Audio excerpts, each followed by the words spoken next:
তাহলে রাসূলুল্লাহ সাল্লাল্লাহু আলাইহি ওয়াসাল্লাম তাকে এ নির্দেশও দিয়েছিলেন যে নাজরানবাসী যদি যুদ্ধ করার বদলে ইসলাম গ্রহণ করে তাহলে তিনি যেন তাদের কাছে যান এবং তাদেরকে ইসলামের বিস্তারিত শিক্ষা দিতে থাকেন। খালিদ ইবনে ওয়ালিদ রাদিয়াল্লাহু আনহু রাসূলুল্লাহ সাল্লাল্লাহু আলাইহি ওয়াসাল্লামের নিকট নিম্নরূপ চিঠি লিখলেন।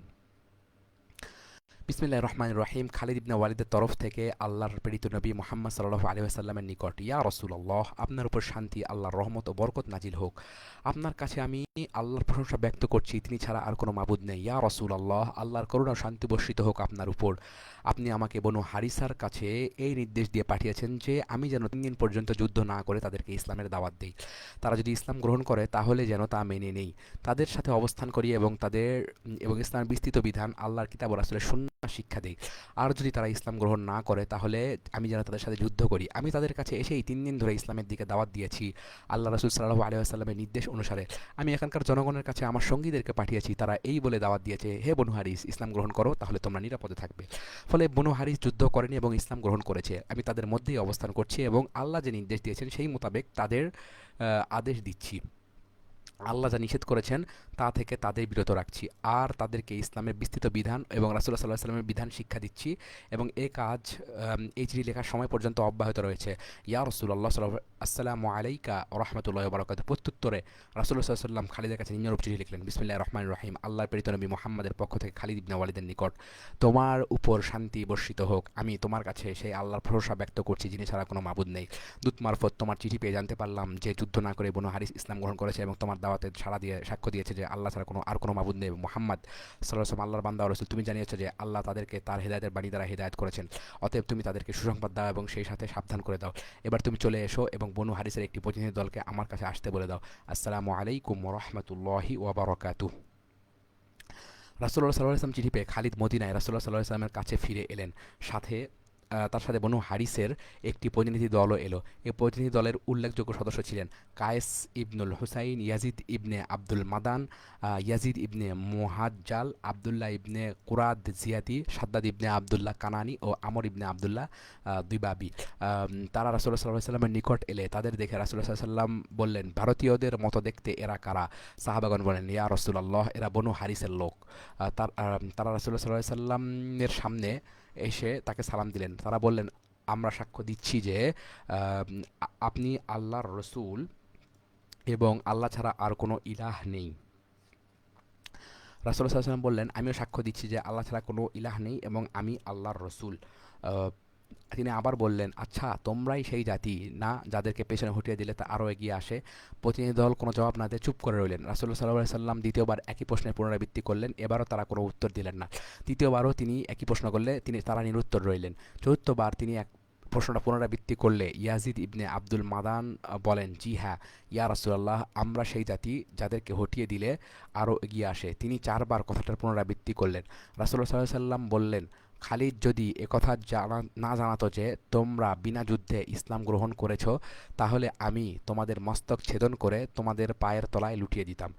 ইয়াজিদ ইবনে আব্দুল মাদান বলেন, জেনে রাখুন, আমরা আপনার কিংবা খালিদের প্রশংসা করিনি। রাসূলুল্লাহ সাল্লাল্লাহু আলাইহি ওয়াসাল্লাম বললেন, তাহলে কার প্রশংসা করেছ? তারা বললেন, ইয়া রাসূলুল্লাহ, আমরা সেই মহাপ্রতাপান্বিত ও মহাপরাক্রান্ত আল্লাহর প্রশংসা করেছি যিনি আপনার মাধ্যমে আমাদেরকে হেদায়েত দান করেছেন। তিনি বললেন, তোমরা সত্যই বলেছ। তিনি আরও বললেন, তোমরা জাহিলি যুগে কিসের জন্য যুদ্ধ বিগ্রহে প্রতিপক্ষের উপর জয়লাভ করতে? তারা বললেন, কই, আমরা তো কারো উপর জয়লাভ করতাম না। রাসূলুল্লাহ সাল্লাল্লাহু আলাইহি ওয়াসাল্লাম বললেন, হ্যাঁ, যারা তোমাদের সাথে যুদ্ধে লিপ্ত হতো তাদের উপর তোমরা জয়লাভ করতে। প্রতিনিধি দল বলেন, ইয়া রাসূলুল্লাহ, প্রতিপক্ষের উপর আমাদের জয়লাভের কারণ ছিল এই যে আমরা ঐক্যবদ্ধ থাকতাম, কলহ বিবাদে লিপ্ত হতাম না, আর কখনো কারো উপর প্রথমে বা অন্যায়ভাবে আক্রমণ চালাতাম না। রাসূলুল্লাহ সাল্লাল্লাহু আলাইহি ওয়াসাল্লাম বললেন, তোমরা সত্য বলেছ। রাসূলুল্লাহ সাল্লাল্লাহু আলাইহি ওয়াসাল্লাম কায়েস ইবনে হুসাইনকে বনু হারিসের আমির নিয়োগ করেন। অতঃপর বনু হারিসের প্রতিনিধি দল শাওয়ালের শেষ ভাগে অথবা জুলকাদের প্রথম ভাগে নিজ এলাকায় ফিরে গেল। তাদের যাওয়ার 4 মাস পরে রাসূলুল্লাহ সাল্লাল্লাহু আলাইহি ওয়াসাল্লাম ইন্তেকাল করেন। প্রতিনিধি দল চলে যাওয়ার পর রাসূলুল্লাহ সাল্লাল্লাহু আলাইহি ওয়াসাল্লাম বনু হারিসকে ইসলামের বিস্তৃত বিধান ও তার সুন্নাহ শিক্ষা দেওয়া এবং তাদের সদকা আদায় করার জন্য আমর ইবনে হাজম রাদিয়াল্লাহু আনহুকে প্রেরণ করেন। তিনি নিজের নির্দেশাবলী সম্বলিত একটি পত্রও তাকে দেন। পত্রটি ছিল নিম্নরূপ: বিসমিল্লাহির রহমানির রহিম। আল্লাহ ও তার রাসূলের পক্ষ থেকে এটি একটি ঘোষণাপত্র। হে মুমিনগণ, তোমরা চুক্তি পালন করো। আল্লাহর প্রেরিত নবী মুহাম্মাদের পক্ষ থেকে ইয়ামেনে তার দূত ইয়ামেনে ইয়ামেনে প্রেরিত তার দূত আমর ইবনে হাজমের জন্য এটি একটি নির্দেশনামা।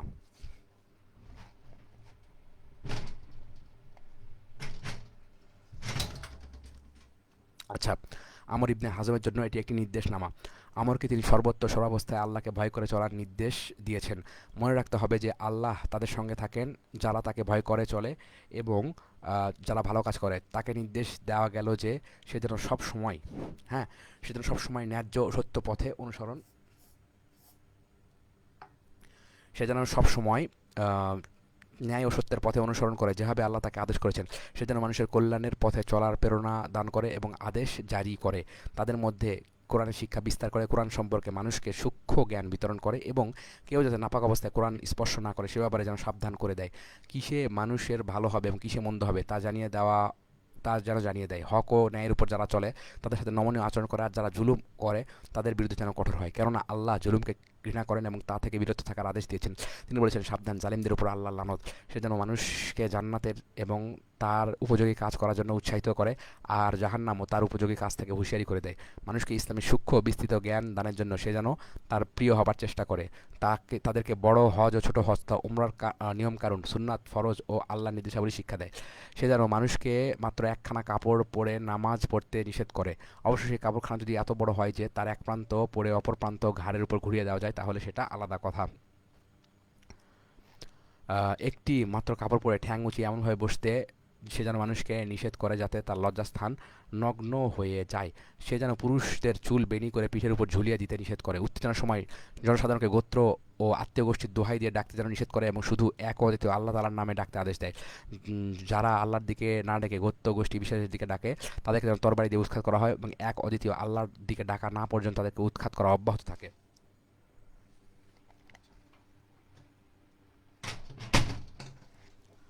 সেজন্য মানুষকে সুষ্ঠু ও নিখুঁতভাবে অজু করা, মুখ ধোয়া কোনোই পর্যন্ত, আহ, হাত ও টাকনু পর্যন্ত, পা ধোয়া ও মাথা মাসেহ করার নির্দেশ দেয়, যেভাবে আল্লাহ তাআলা নির্দেশ দিয়েছেন।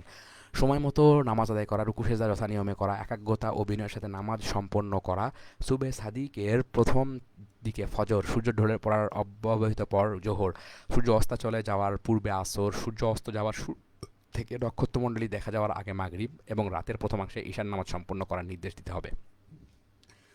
জুমার নামাজের আজান হওয়া মাত্র নামাজের জন্য ছুটে যাওয়া এবং যাওয়ার পূর্বে গোসল করার নির্দেশ দিতে হবে। সেজন্য গণিমতের সম্পদ থেকে আল্লাহর প্রাপ্য 1/5, বৃষ্টি ও নদী, খাল, সিঞ্চিত জমির ফসলের 1/10, কৃত্রিমভাবে সিঞ্চিত জমির ফসলের 20 ভাগের 1 ভাগ, প্রতি 10টা উটে 2টো ছাগল, 20টা উটে 4টা ছাগল, 40টা উট গরুতে 1টা গাভী, 30টা গরুতে 2 বছরের ঊর্ধ্ববয়স্ক 1টা বাছুর, একাকী চারণশীল 44টা ছাগল, ভেড়ায় 1টা ছাগল বা ভেড়া জাকাত, যা মুমিনদের উপর আল্লাহ অবশ্য দেয় রূপে ধার্য করেছেন, তা আদায় করে। যদি কেউ এর চেয়ে বেশি দেয় তাহলে সেটা উত্তম। ইহুদি ও খ্রিস্টানদের যে ব্যক্তি খালিসভাবে ইসলাম গ্রহণ করবে ও ইসলামের পূর্ণ আনুগত্য করবে সে মুমিনদের দলভুক্ত হবে। অন্যান্য মুমিনদের মতোই তার অধিকার ও দায় দায়িত্ব থাকবে। আর যদি কেউ নিজ ইহুদি ধর্ম বা খ্রিস্ট ধর্মে বহাল থাকতে চায় তাহলে তাকে জোরপূর্বক তা থেকে ফেরানো হবে না। সেক্ষেত্রে প্রত্যেক প্রাপ্তবয়স্ক গোলাম কিংবা স্বাধীন নারী পুরুষের পূর্ণ 1 দিনার অথবা সমমূল্যের কাপড় জিজিয়া হিসাবে প্রদান করতে হবে। যে ব্যক্তি তা দেবে আল্লাহ ও আল্লাহর রাসূল তার নিরাপত্তার জিম্মাদার হবেন, আর যে দেবে না সে আল্লাহ রাসূল ও মুমিনদের সবার দুশমন। আল্লাহর রহমত মুহাম্মাদের উপর বর্ষিত হোক, তার উপর শান্তি, আল্লাহর রহমত ও বরকত নাজিল হোক। মিথ্যা নবুয়তের দাবিদার মুসাইলিমা ও আসওয়াদ আনসির বিবরণ। ইবনে ইসহাক বলেন, দুজন মিথ্যা নবুয়তের দাবিদার রাসূলুল্লাহ সাল্লাল্লাহু আলাইহি সাল্লামের জীবদ্দশায় নবুয়তের দাবি করেছে। তারা হলো ইয়ামামা অঞ্চলের বনু হানিফা গোত্রের মুসাইলামা ইবনে হাবিব ও ইয়ামেনের সানাতে আসওয়াদ ইবনে কাব আনাসি। আবু সাঈদ খুদরি রাদিয়াল্লাহু আনহু বলেন, আমি মসজিদে নববীর মিম্বার থেকে খুতবা প্রদানরত অবস্থায় রাসূল সাল্লাল্লাহু আলাইহি সাল্লামকে বলতে শুনেছি, হে লোকজন, আমি লাইলাতুল কদর কোন রাতে তা স্বপ্নে দেখছিলাম, কিন্তু তা আমাকে ভুলিয়ে দেওয়া হয়েছে। আমি আরও স্বপ্নে দেখেছি যেন আমার 2 ডানায় 2টো সোনালি বাজুবন্ধ রয়েছে, আমি তাতে ফু দিয়েই তা উড়ে গেল। আমি বুঝতে পারলাম ওই 2টো বাজুবন্ধ ইয়ামেন ও ইয়ামার এই 2 মিথ্যা দাবিদারের প্রতি ইঙ্গিত। আচ্ছা, একজন বিশ্বস্ত লোক আবু হুরায়রা রাদিয়াল্লাহু আনহু উদ্ধৃতি দিয়ে আমাকে জানিয়েছে যে রাসূলুল্লাহ সাল্লাল্লাহু আলাইহি সাল্লাম বলেছেন, কিয়ামতের আগে 30 জন দাজ্জালের আবির্ভাব করবে এবং তাদের প্রত্যেকেই নবুয়তের দাবিদার হবে। রাসূলুল্লাহ সাল্লাল্লাহু আলাইহি সাল্লাম নিযুক্ত কর্মচারী ও আমিরগণের যাকাত আদায়ের অভিযান। ইবনে ইসহাক বলেন, ইন্তেকালের পূর্বে রাসূলুল্লাহ সাল্লাল্লাহু আলাইহি ওয়াসাল্লাম মুসলিম দখলকৃত সকল দেশ ও অঞ্চলে যাকাত আদায়ের জন্য তার নিযুক্ত আমির ও কর্মচারীগণকে পাঠান। সানাআতে পাঠালেন মুহাজির ইবনে আবু উমাইয়াকে। তিনি সানাআতে থাকাকালেই আনসি রাসূলুল্লাহ সাল্লাল্লাহু আলাইহি ওয়াসাল্লামের বিরুদ্ধে বিদ্রোহ করে।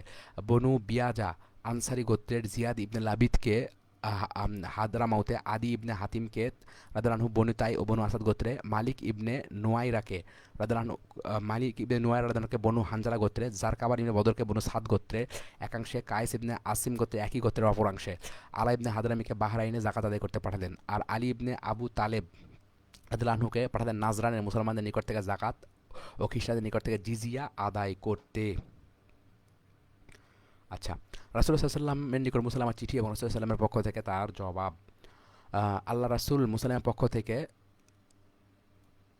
আচ্ছা, রাসূল সাল্লাল্লাহু আলাইহি ওয়াসাল্লামের নিকট মুসাইলামার চিঠি, আচ্ছা এটা মুসাইলামা চিঠি পাঠাইছে, নাউজুবিল্লাহ। আল্লাহ রাসূল মুসাইলামা নাউজুবিল্লাহর পক্ষ থেকে আল্লাহ রাসূল মুহাম্মাদের নিকট, আপনার উপর শান্তি বর্ষিত হোক, আমাকে আপনার নবুয়তের অংশীদার করা হয়েছে। পৃথিবীর অর্ধেকটা আমাদের ভাগে, অপর অর্ধেক কুরাইশদের ভাগে, তবে কুরাইশরা সবসময় বাড়াবাড়ি করে থাকে।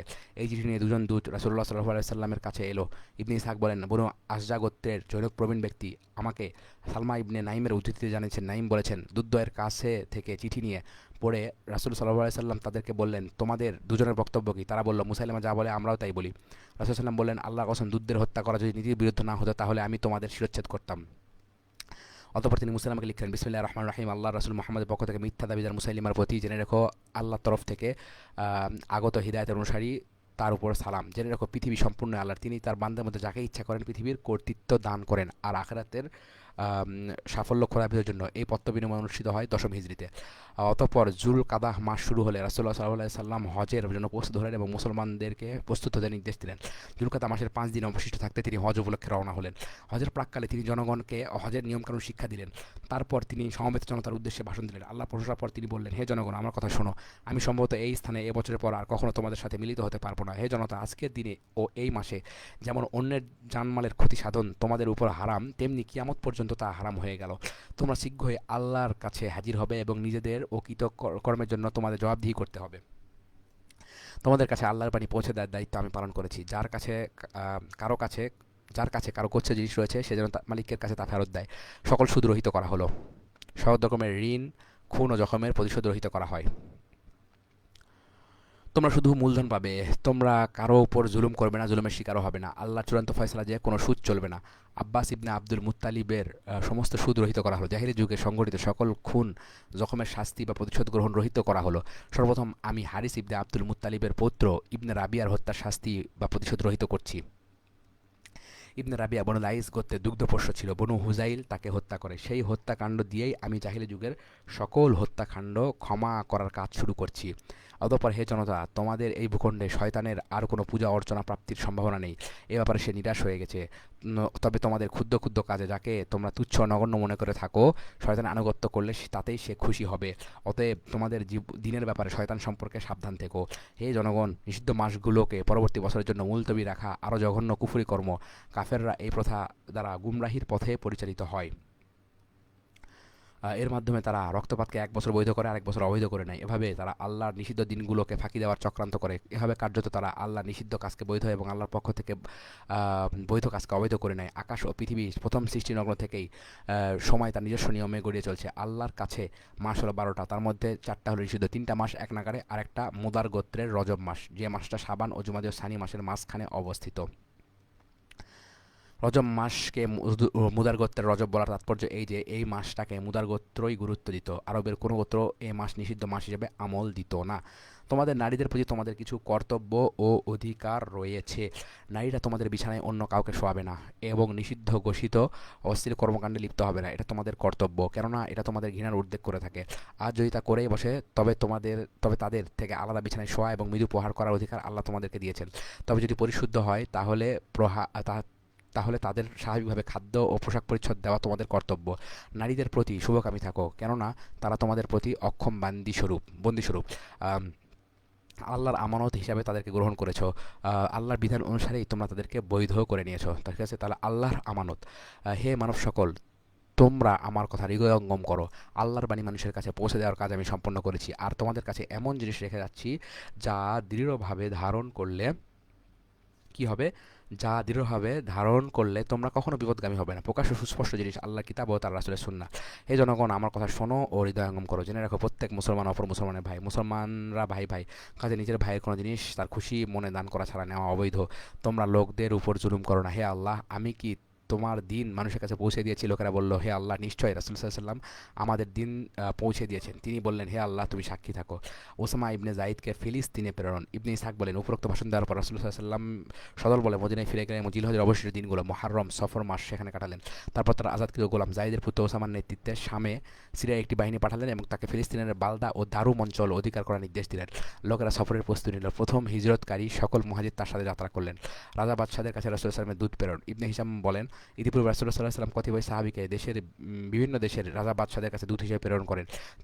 তাদের নিকট তিনি ইসলামের দাওয়াত দিয়ে চিঠি পাঠান।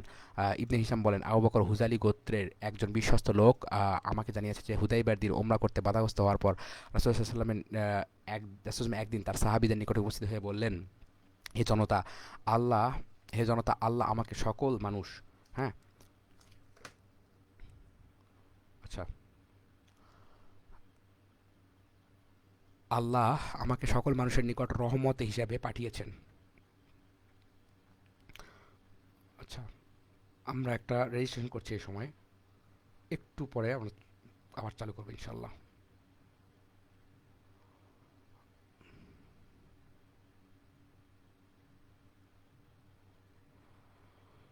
আল্লাহু আকবার।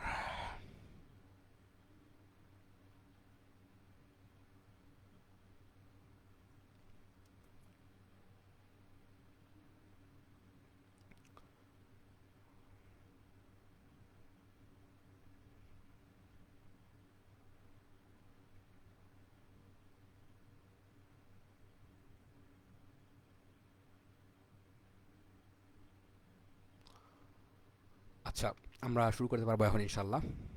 হুম।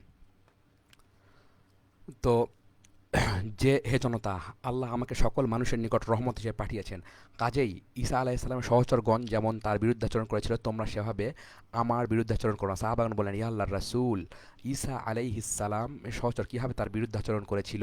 তিনি বললেন, আমি তোমাদেরকে যেসব কাজ করতে বলি তিনিও তাদেরকে সেসব কাজ করতে বলতেন। আচ্ছা,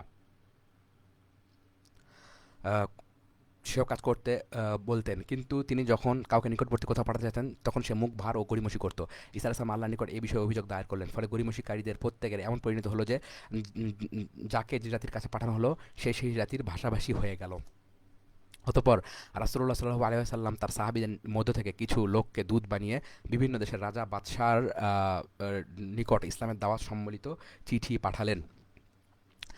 রোম সম্রাটের কাছে পাঠালেন দেহিয়া ইবনে খলিফা কালবিকে, আবদুল্লাহ ইবনে হুজাফা সাহমিকে পারস্য সম্রাটের নিকট, আমর ইবনে উমাইয়া দামরিকে আবিসিনিয়ার নাজাসির নিকট, হাতিব ইবনে আস সাহমিকে ওমানের দুই বাদশাহ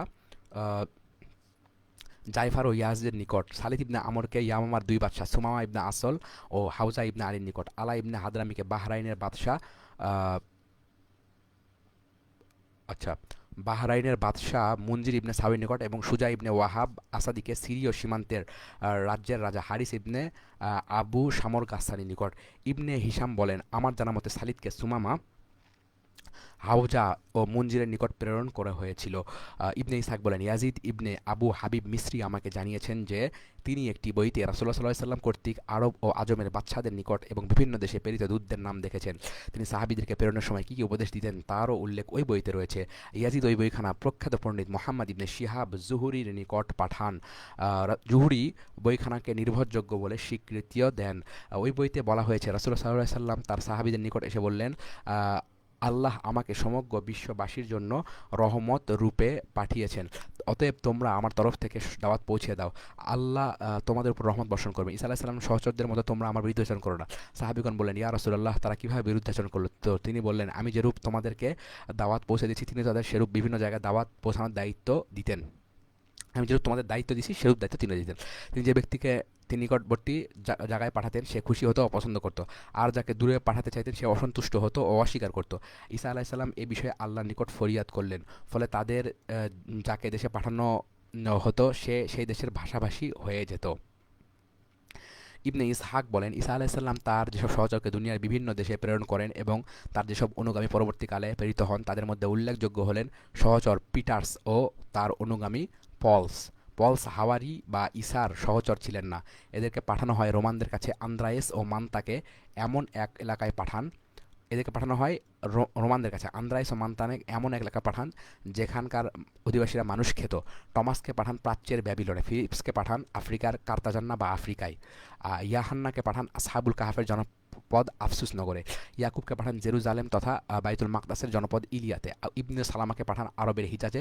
সাইমনকে পাঠান বারবারদের অঞ্চলে এবং ইয়াহুদকে পাঠান জোটদের স্থানে। ইয়াহুদ ঈসা আলাইহিস সালামের সহচর ছিল না। ইবনে ইসহাক বলেন, রাসূলুল্লাহ সাল্লাল্লাহু আলাইহি সাল্লাম জায়েদ ইবনে হারিসার পুত্র উসামাকে সিরিয়ায় প্রেরণ করে এবং তাকে ফিলিস্তিনের বালদা ও দারুব এলাকা দখল করার নির্দেশ দেন। মুসলমানগণ যথাযথ প্রস্তুতি গ্রহণ করেন। এই অভিযানে প্রথম হিজরতকারী সকল মুসলমান অংশগ্রহণ করেন। রাসূলুল্লাহ সাল্লাল্লাহু আলাইহি সাল্লামের পিতার সূচনা। ইবনে ইসহাক বলেন, উসামার নেতৃত্বে অভিযান শুরুর প্রস্তুতি চলতে থাকাকালেই রাসূলুল্লাহ সাল্লাল্লাহু আলাইহি সাল্লামের মধ্যে অসুস্থতার লক্ষণ দেখা দিতে আরম্ভ করে এবং শেষ পর্যন্ত এই অবস্থাতে তিনি ইন্তেকাল করেন। অসুস্থতার সূচনা হয় সফর মাসের শেষের দিনগুলোতে অথবা পয়লা রবিউল আউয়ালে। পিতার সূচনা এভাবে হয়, তিনি একদিন গভীর রাতে মদিনার কবরস্থানে বাকিউল গারাতে যান এবং কবরবাসীর জন্য ইস্তেগফার করেন। পরদিন থেকে তিনি রোগ যাতনার শিকার হন। রাসূলুল্লাহ সাল্লাল্লাহু আলাইহি ওয়াসাল্লাম আযাদকৃত গোলাম আবু মুয়াইহিবা বলেন, রাসূলুল্লাহ সাল্লাল্লাহু আলাইহি ওয়াসাল্লাম আমাকে মধ্যরাতের দিকে ডেকে তোলেন এবং বলেন, হে আবু মুয়াইহিবা, আমি এই কবরস্থানে মৃতদের জন্য ইস্তেগফার করতে আদিষ্ট হয়েছি, তুমি আমার সাথে চলো। আমি তার সাথে গেলাম। কবরস্থানের সামনে তিনি দাঁড়িয়ে বললেন, হে কবরবাসী, তোমাদের উপর শান্তি বর্ষিত হোক। আজকে লোকেরা যে অবস্থায় পতিত হয়েছে তার চাইতে তোমরা ঢের ভালো অবস্থায় আছো। ফিতনাসমূহ গভীর অন্ধকার রাতের মতো সমুপস্থিত, যা ক্রমান্বয়ে গাঢ় থেকে গাঢ়তর হয়। যে দুর্যোগে আছে তা পূর্ববর্তীটার চেয়েও মারাত্মক। অতঃপর আমাকে সম্বোধন করে বলেন, হে আবু মুয়াইহিবা, আমাকে দুনিয়ার ধনসম্পদ ও তার স্থায়ী ভোগাধিকার ও তারপর জান্নাত দান করা হয়েছিল এবং বলা হয়েছিল যে তুমি এই ধনসম্পদ ও তা স্থায়ীভাবে ভোগের অধিকার, জান্নাত ও আল্লাহর সাক্ষাৎ লাভ, এই দুইটির মধ্যে যেটি ইচ্ছা গ্রহণ করো। আমি বললাম, ইয়া রাসূলুল্লাহ, আপনি দুনিয়ার ধন সম্পদ ও তা স্থায়ীভাবে ভোগ করার অধিকার অতঃপর জান্নাত, এই দুটোকে ইখতিয়ার করুন। তিনি বললেন, না, বরং আল্লাহ সাক্ষাৎ ও জান্নাতই গ্রহণ করছি। এরপর তিনি বাকি কবরবাসীর জন্য দোয়া ও ইস্তেগফার করলেন এবং ঘরে ফিরলেন। এরপরই তার রোগযাত্রা শুরু হয় এবং শেষ পর্যন্ত তাদের সে পর্যন্ত ইন্তেকাল করেন। রাসূলুল্লাহ সাল্লাল্লাহু আলাইহি ওয়াসাল্লামের স্ত্রী আয়েশা রাদিয়াল্লাহু আনহা বলেছেন, রাসূলুল্লাহ সাল্লাল্লাহু আলাইহি ওয়াসাল্লাম যখন বাকি থেকে ফিরে এসে দেখলেন আমি মাথা ব্যথায় কাতর হয়ে বলছি, মাথা গেল। এই অবস্থা দেখে রাসূলুল্লাহ সাল্লাল্লাহু আলাইহি ওয়াসাল্লাম বললেন, হে আয়েশা, বরং আমারই বরং মাথা গেল। তারপর বললেন, আচ্ছা, তুমি যদি আগে মরে যাও আর আমি তোমার কাফন দাফনও জানাজা করি তাহলে কেমন হয়? আমি বললাম, আমি যেন স্পষ্ট দেখতে পাচ্ছি সে কর্মটি হলে আপনি ঘরে ফিরে আপনার স্ত্রী নিয়ে আমোদ প্রমোদ করবেন। এই কথা শুনে রাসূলুল্লাহ সাল্লাল্লাহু আলাইহি ওয়াসাল্লাম মুচকি হাসলেন। ক্ষণিকের জন্য মনে হলো তার রোগ যন্ত্রণা দূর হয়ে যায়। তখনও তিনি তার স্ত্রীর কাছে পালাক্রমে থাকতেন, কিন্তু সহসা রোগ যন্ত্রণা বেড়ে গেল। এই সময় তিনি মাইমুনার ঘরে ছিলেন। তিনি সকল স্ত্রীকে ডাকলেন এবং তাদের কাছে অনুমতি চাইলেন যে তার পরিচর্যা আমার ঘরে হোক। সকল স্ত্রী অনুমতি দিলেন। আচ্ছা, পরবর্তী ভিডিওতে আমরা বাকিটা আলোচনা করব।